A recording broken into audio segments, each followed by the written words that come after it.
Com o retorno da animação clássica dos X-Men, com a sua nova versão sendo X-Men 97, o Ciclopes finalmente, mas finalmente mesmo, após décadas e décadas, recebeu uma versão digna do seu personagem. Pois em cada aparição, cada aparição mesmo anterior que o Ciclopes teve, ele sempre foi representado como um boss tão completo. Infelizmente, a geração anterior à minha, a geração dos meus pais, dos meus tios, por exemplo, cresceu vendo os filmes da Fox, que, mano, na maioria, fez com que o Ciclope fosse visto como só um Zé Bosta que dispara raios de fogo pelos olhos. O que não é nem verdade, porque o Ciclope dispara raios concussivos, que só empurram a pessoa, não queimam ela. Mas então, cara, para homenagear esse personagem lendário dos quadrinhos, eu trago pra vocês hoje a origem do segundo maior líder da história da Marvel inteira. O cara que só perde em capacidade de liderança para o Steve Rogers, o próprio Capitão América, o maior líder da história da Marvel. Então, se você não quer ser totalmente obliterado pelos olhos do Ciclope,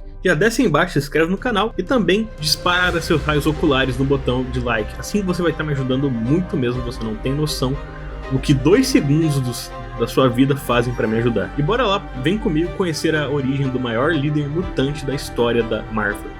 O homem tão absurdo que já conseguiu até mesmo fazer o próprio Magneto, o senhor do magnetismo, se ajoelhar para ele e literalmente implorar para o Ciclope ser o seu líder. Inclusive, se você quer saber a origem do Magneto, depois de terminar esse vídeo, checa os cards, que eu fiz semana retrasada, se não me engano, um vídeo do Magneto. Mas sem mais delongas, bora lá conhecer o Ciclopes, o maior líder da história da comunidade mutante. O Ciclope, o Scott Summers, cresceu em Los Angeles, na Califórnia, lá nos Estados Unidos. E lá, ele tinha um irmão mais novo, o Alexander Summers, que vocês devem conhecer lá do X-Men Primeira Classe, o Destructor. Ambos eram filhos do Major Christopher Summers, da Força Aérea Americana. E inclusive, durante um voo do Major Summers, em que ele levou a sua família para o Alasca, o avião acabou sendo atacado por uma nave alienígena Shi'ar. Pra vocês verem como a Marvel ama fazer histórias. Já começa de jeito muito trágico, né? O resultado desse ataque foi a morte, aparentemente pelo menos, do pai e da mãe do Scott. E acabou também resultando nesse acidente com que o Scott acabasse batendo a sua cabeça durante o salto de paraquedas do avião. Inclusive esse avião que foi completamente destruído no ataque, assim não deixando nenhum vestígio ou pista do fato que os pais do Scott não foram mortos no ataque, e sim abduzidos. Essa batida de cabeça do Scott durante o salto foi a causa de sua falta de controle sobre seus poderes lá no futuro, além que também acabou causando nele uma prolongada amnésia. Ambos os irmãos, após isso, alguns meses depois disso, ambos os irmãos foram enviados para um orfanato dirigido por Michael Milbury, que na verdade era ninguém mais, ninguém menos que o próprio vilão Senhor Sinistro, que inclusive apareceu nessa semana passada, lá no X-Men 97, vocês já devem conhecer. Alex, sendo o mais novo, logo foi adotado por uma família inglesa. Essa adoção precoce, na verdade, foi até mesmo parte dos planos malignos do Senhor Sinistro, para poder fragilizar ainda mais a mente do Scott Summers, assim podendo viabilizar melhor ainda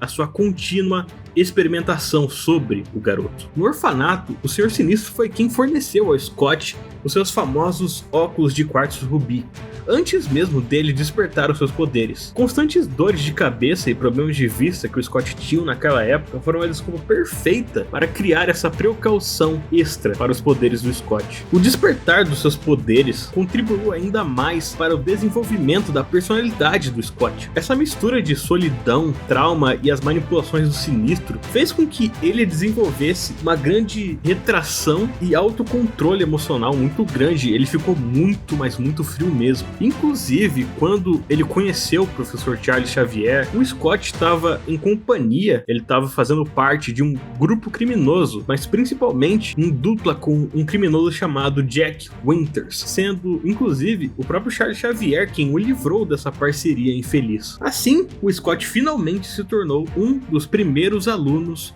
do Instituto Xavier. Charles Xavier, em seu instituto, tornou o Ciclope o seu primeiro X-Men e o líder de campo oficial da equipe. O Scott rapidamente desenvolveu sentimentos bem fortes, inclusive, pela Jean Grey, e os dois começaram um relacionamento. E mano, após muita, mas muita prática e estudo lá na escola do Charles, o Scott finalmente descobriu que os seus poderes mutantes não eram apenas o de soltar raios de energia concussiva pelos olhos, mas sim algo muito, mas muito mais poderoso. Os olhos do Ciclope, após o despertar da sua mutação, dos seus genes mutantes, né, se tornaram como mini portais interligados a uma dimensão inteira feita de pura energia apenas. Praticamente um universo inteiro feito de energia, ao ponto que quando o Ciclopes realmente libera toda esse poder, toda essa energia contida nos seus olhos, ele é capaz até mesmo de fazer o fanático ter dificuldades de avançar. E mano,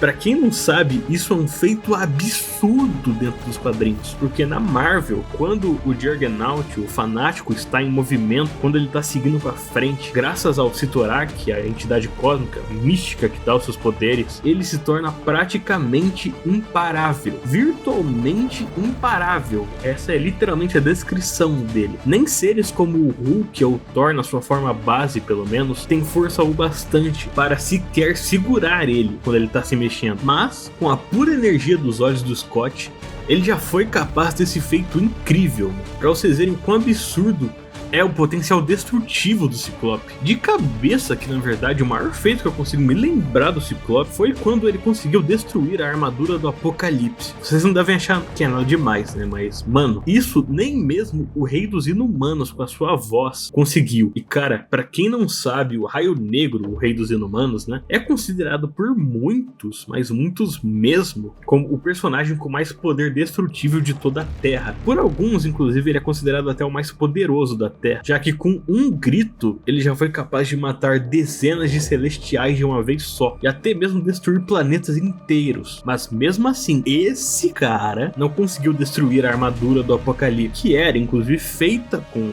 tecnologia celestial. Mas adivinha quem conseguiu? Sim, exatamente ele, o líder dos X-Men, Ciclope, que com uma rajada no máximo do seu potencial, liberando toda aquela energia praticamente infinita e incontável, conseguiu obliterar essa armadura. Que, mano, é um feito anormal. Eu não consigo nem explicar o quão grande isso é dentro dos quadrinhos. É uma armadura de celestial, cara. É quase uma entidade cósmica, e o Ciclope obliterou aquilo com os olhos. Então, com isso, acho que você já deve ter começado somente a entender que o Ciclope é, na verdade, um dos X-Men, se não o maior X-Men de todos os tempos.